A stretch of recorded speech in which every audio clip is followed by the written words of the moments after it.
Bank of ഇന്ത്യയിൽ ഓഫീസേഴ്സിന് 2072 vacancy വളരെ കൂടുതലാണ്. ഈ വേക്കൻസിയുടെ പ്രത്യേകത അവരുടെ സോണൽ വൈസ് ആണ് വേക്കൻസി നടക്കുന്നത്. അതുകൊണ്ട് നിങ്ങൾ എവിടെ അപ്ലൈ ചെയ്യാൻ ഉദ്ദേശിക്കുന്നു അവിടെയായിരിക്കും നിങ്ങളുടെ റിക്രൂട്ട്മെന്റ്. പ്രായം 21 വയസ്സിനും 30 വയസ്സിനും മധ്യയായിരിക്കണം. ക്വാളിഫിക്കേഷൻ എന്ന് പറയുന്നത് graduation in any discipline plus ഇവിടെ ഒരു എക്സ്പീരിയൻസിന്റെ ഇഷ്യൂ ഉണ്ട്. 2 വർഷത്തെ ബാങ്കിങ് സെക്ടറിൽ ഓഫീസർ ഗ്രേഡിൽ എക്സ്പീരിയൻസ് ഉള്ളവർക്കാണ്.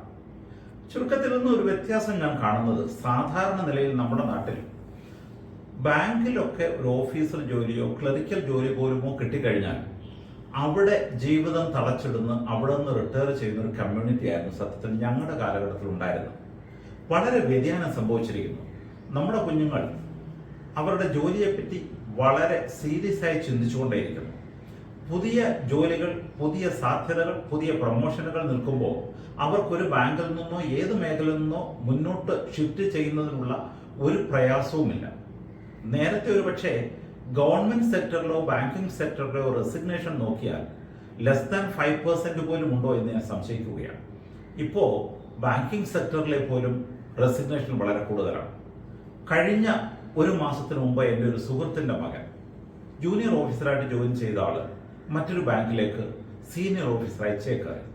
അപ്പോൾ എക്സ്പീരിയൻസിന്റെ അനുസരണത്തിലും നിങ്ങളുടെ കഴിവിന്റെ അടിസ്ഥാനത്തിലും നിങ്ങൾക്ക് പുതിയ മേഖല കണ്ടുവെക്കുവാനുള്ള സാധ്യത വളരെയധികം ആണ് എന്ന് പറയുവാനാണ് ഞാൻ ഇപ്പോഴും ഈ സമയം ഉപയോഗിക്കുന്നത്. അപ്പോൾ ഈ സ്കെയിലിന്റെ പ്രത്യേകത എന്ന് പറയുന്നത് ബേസിക് സ്കെയിലിൽ നിന്നും 2 ഇൻക്രിമെന്റ് നിങ്ങൾക്ക് കിട്ടും. എനിക്ക് തോന്നുന്നത് നിങ്ങൾ 2 വർഷത്തെ എക്സ്പീരിയൻസ് ഉള്ളത് കൊണ്ട് കോമ്പൻസേറ്റ് ചെയ്യുന്നതാണ്. അപ്പൊ ഏത് സർക്കിളിലേക്കാണ് നിങ്ങൾ അപ്ലൈ ചെയ്യുന്നത്, ആ സർക്കിളിൽ നിന്നും നിങ്ങൾക്ക് പിന്നീടുള്ള ട്രാൻസ്ഫർ എന്ന് പറയുന്നത് കുറഞ്ഞത് നിങ്ങൾ അവരുടെ 4th ഗ്രേഡിൽ എത്തണം. അതായത് പ്രൊമോഷൻ അത്രയും കിട്ടണം. അല്ലെങ്കിൽ കുറഞ്ഞത് നിങ്ങൾക്ക് 12 വർഷമെങ്കിലും അവിടെ ജോലി ചെയ്യണം. അത് അവർ പറയുന്ന ഒരു കണ്ടീഷനാണ്. സാധാരണ ബാങ്കിങ് ടെസ്റ്റ് പോലെ ഇനി സെലക്ഷൻ രീതി എന്താണെന്ന് നോക്കിയാൽ സാധാരണ ബാങ്കിങ് ടെസ്റ്റ് പോലെ തന്നെ ഇതിന് ടെസ്റ്റ് എഴുതേണ്ടിയിരിക്കുന്നു. അപ്പോൾ 2 തരത്തിലുള്ള കാര്യങ്ങളുണ്ട്. ഒന്നാമത്തേത് കമ്പ്യൂട്ടർ ബേസ്ഡ് ഓൺലൈൻ ടെസ്റ്റ് ഉണ്ടാവും. രണ്ടാമത്തത് ഇന്റർവ്യൂ ഉണ്ട്. മൂന്നാമത്തത് ലോക്കൽ ലാംഗ്വേജിൽ നിങ്ങൾക്കൊരു നോളജ് ഉണ്ടാവണം. അപ്പോൾ അപേക്ഷിക്കുമ്പോൾ തന്നെ നിങ്ങൾ ശ്രദ്ധിക്കേണ്ട ഒരു കാര്യം, നിങ്ങൾ ഏത് സോണിലേക്കാണ് അഥവാ ഏത് സർക്കിളിലേക്കാണ് അപ്ലൈ ചെയ്യുന്നതെന്ന് വെച്ചാൽ നിങ്ങൾ ആ സർക്കിൾ പറഞ്ഞിരിക്കുന്ന ലാംഗ്വേജ് അറിയുന്നവരായിരിക്കണം. അതായത് കേരളത്തിലാണെങ്കിൽ നിങ്ങൾക്ക് മലയാളം അറിഞ്ഞിരിക്കണം, തമിഴ്നാട്ടിലാണെങ്കിൽ തമിഴ് അറിഞ്ഞിരിക്കണം, പഞ്ചാബിലാണെങ്കിൽ ഹിന്ദി അറിഞ്ഞിരിക്കണം. അങ്ങനെ ഓരോ സംസ്ഥാനത്തിനും ഓരോ സർക്കിളിനും ഓരോ ലാംഗ്വേജ് പറഞ്ഞിട്ടുണ്ട്, അത് അറിഞ്ഞിരിക്കണം. അപ്പൊ അത് ടെസ്റ്റ് ചെയ്യുന്നത് എങ്ങനെയാണെന്ന് ചോദിച്ചാൽ ഒരുപക്ഷെ 10ഓ 12ആം ക്ലാസ്സിലോ ഈ ലാംഗ്വേജ് പഠിച്ച പാസ് ചെയ്ത സർട്ടിഫിക്കറ്റ് നിങ്ങൾക്കുണ്ടെങ്കിൽ നിങ്ങൾക്ക് പിന്നെ ടെസ്റ്റുകളൊന്നും തന്നെ ഇല്ല. അല്ല എങ്കിൽ നിങ്ങൾക്ക് ഒരു ലാംഗ്വേജ് ടെസ്റ്റ് അവർ നടത്തും. അതിലൊരു മിനിമം പാസ് ഉണ്ടെങ്കിൽ മാത്രമേ നിങ്ങൾക്ക് ജോലി ലഭിക്കുകയുള്ളൂ. അപ്പൊ സെലക്ഷൻ പ്രോസസ് ചെയ്യപ്പെട്ട് വീണ്ടും ഒന്നുകൂടി പറഞ്ഞാൽ, ഒന്നാമത്തത് കമ്പ്യൂട്ടർ ബേസ്ഡ് ടെസ്റ്റാണ്. ഇത് 2 മണിക്കൂറുള്ള 120 ചോദ്യങ്ങളാണ് വരുന്നത്. ഇതിനകത്ത് വരുന്നത് ഇംഗ്ലീഷിൽ ചോദ്യങ്ങളുണ്ടാവും, ബാങ്കിങ് സെക്ടറിലുള്ള നിങ്ങളുടെ നോളജ് അറിയുന്ന ചോദ്യങ്ങളുണ്ടാവും, കമ്പ്യൂട്ടർ ആപ്റ്റിറ്റ്യൂഡിന്റെ ചോദ്യങ്ങൾ നിങ്ങൾക്കുണ്ടാവും, ഒപ്പം ജനറൽ അവയർനെസ്സിൽ നിന്നും ചോദ്യങ്ങളുണ്ടാവും. അപ്പോൾ 120 ക്വസ്റ്റ്യൻ ആണ്, 120 മാർക്കാണ്. ബാങ്കിങ് സെക്ടറിൽ നടക്കുന്ന എക്സാമിനേഷന് പ്രത്യേകതയുണ്ട്. മറ്റ് സാധാരണ എക്സാമിനേഷൻ പറയുന്നത് ഈ 2 മണിക്കൂർ ടെസ്റ്റുകൾ നിങ്ങൾക്ക് മൊത്തം ക്വസ്റ്റ്യൻ പേപ്പർ തരികയാണ്, അവിടെ വെച്ച് എഴുതിയാൽ മതി.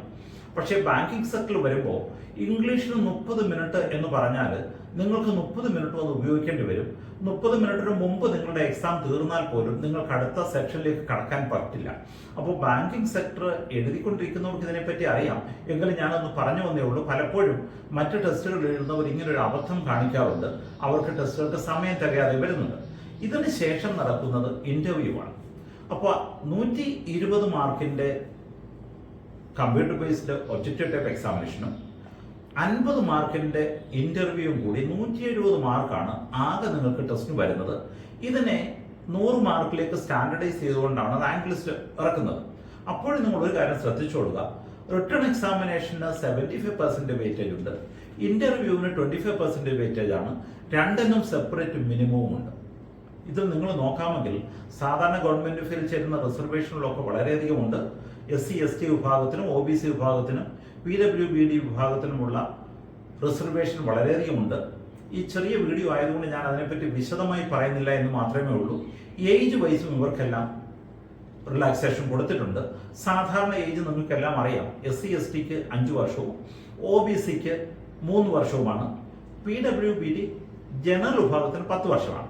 നിങ്ങൾ ശ്രദ്ധിക്കേണ്ടത്, നിങ്ങൾ OBC വിഭാഗത്തിലുള്ള PWBD ആണെങ്കിൽ നിങ്ങൾക്ക് 13 വർഷത്തെ റിലാക്സേഷൻ കിട്ടും. അതേസമയം നിങ്ങൾ SC/ST വിഭാഗത്തിൽപ്പെട്ട PWBD കാൻഡിഡേറ്റ്സ് ആണെങ്കിൽ നിങ്ങൾക്ക് 15 വർഷത്തെ റിലാക്സേഷൻ കിട്ടും. അപ്പോൾ ഏതാണ്ട് 21 വയസ്സ് മുതൽ 30 വയസ്സ് വരെ ഉള്ളവർക്ക് അപേക്ഷിക്കാം. ഇത്രയും റിലാക്സേഷൻ ആ ഗ്രൂപ്പിനുണ്ട്. എക്സാമിനേഷൻ ഫീസ് എന്ന് പറയുന്നത് SC/ST വിഭാഗത്തിന് എക്സാമിനേഷൻ ഫീസ് ഇല്ല.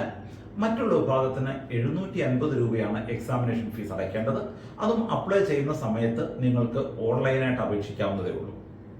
എക്സാമിനേഷൻ സെന്റർ എന്ന് പറയുന്നത് അവർ സ്റ്റേറ്റ് ബാങ്ക് ഓഫ് ഇന്ത്യ ആയതുകൊണ്ട് തന്നെ ഓൾ ഓവർ ഇന്ത്യയിൽ നിങ്ങൾക്ക് എക്സാമിനേഷൻ സെന്റർ ഉണ്ട്. ഞാൻ നോക്കിയപ്പോൾ കേരളത്തിൽ തന്നെ ഏതാണ്ട് 9 പ്രദേശത്ത് എക്സാമിനേഷൻ സെന്ററുണ്ട്.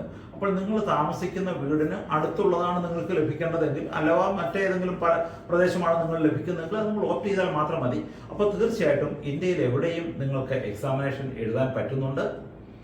30 വയസ്സിൽ താഴെയുള്ളവർക്കാണ്. ആവർത്തിക്കുന്നു, വളരെ നല്ല നിലയിലുള്ള ജോലി തുടങ്ങുവാനുള്ള സാധ്യതയാണ്. 2 വർഷം ബാങ്കിങ് സെക്ടറിൽ ജോലി ചെയ്തവർ, ഷെഡ്യൂൾഡ് ബാങ്കിലും ഒക്കെ 2 വർഷം ഓഫീസർ പോസ്റ്റിൽ ജോലി ചെയ്തവർക്ക് ഇന്ത്യയുടെ ഏറ്റവും പ്രസ്റ്റീജിയസ് ആയ ബാങ്കിലേക്ക് സ്വിച്ച് ഓവർ ചെയ്യണമെന്ന് തോന്നുന്നുണ്ടെങ്കിൽ തീർച്ചയായിട്ടും ഈ അവസരം വിനിയോഗിക്കുക. പ്രത്യേകിച്ച് ബാങ്കിങ് സെക്ടറിൽ ജോലി ചെയ്തവരെ മാത്രം ടാർഗറ്റ് ചെയ്യുന്നതുകൊണ്ട് 2072 പോസ്റ്റ് എന്ന് പറയുന്നത് ഒരു വലിയ നമ്പറാണ്. അതുകൊണ്ട് തീർച്ചയായിട്ടും നിങ്ങളിത് എക്സാമിനേഷൻ എഴുതുക. നിങ്ങളുടെ സുഹൃത്തുക്കളൊക്കെ ബാങ്കിങ് സെക്ടറിൽ ജോലി ചെയ്യുന്നുണ്ടെങ്കിൽ ഈ വീഡിയോ നിർബന്ധമായും അവരിലെത്തിക്കണം. ഓൺലൈൻ ഇപ്പോൾ ആപ്ലിക്കേഷൻ ഓൺലൈൻ ഓണാണ്. 18 ഫെബ്രുവരി 18-ാം തീയതിക്ക് മുമ്പ് നിങ്ങൾ ആപ്ലിക്കേഷൻ അയക്കണം. സാധാരണ അപ്ലൈ ചെയ്യുന്നവരോടൊക്കെ ഞാൻ പറയുന്നത് ഒരിക്കൽ കൂടി ആവർത്തിക്കുകയാണ്.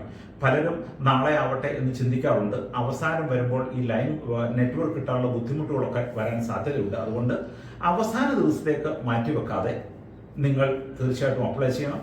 ബാങ്കിങ് സെക്ടറിൽ ഓൾറെഡി ഓഫീസേഴ്സായി ജോലി ചെയ്യുന്നവരെ സംബന്ധിച്ച് നിങ്ങൾക്ക് തീർച്ചയായിട്ടും ബാങ്ക് സെക്ടറിൽ ജോലി കിട്ടുക തന്നെ ഒരു എൻട്രൻസ് എക്സാമിനേഷൻ അടിസ്ഥാനത്തിലായിരിക്കും, ഒരു കോമ്പറ്റീറ്റീവ് അടിസ്ഥാനത്തിലായിരിക്കും. അപ്പോൾ നിങ്ങൾ ചെറുതായിട്ടൊന്ന് ബ്രഷ് ചെയ്താൽ മാത്രം മതി. 2-3 മാസം നിങ്ങൾക്ക് എന്തായാലും കിട്ടും. ആ മാസം കൊണ്ട് നിങ്ങൾക്ക് പഠിച്ചു തീർക്കാവുന്നതേ ഉള്ളൂ. വളരെ പ്രസ്റ്റീജിയസ് ആയ ജോലിയാണ്. തീർച്ചയായിട്ടും അപേക്ഷിക്കുക. All the best.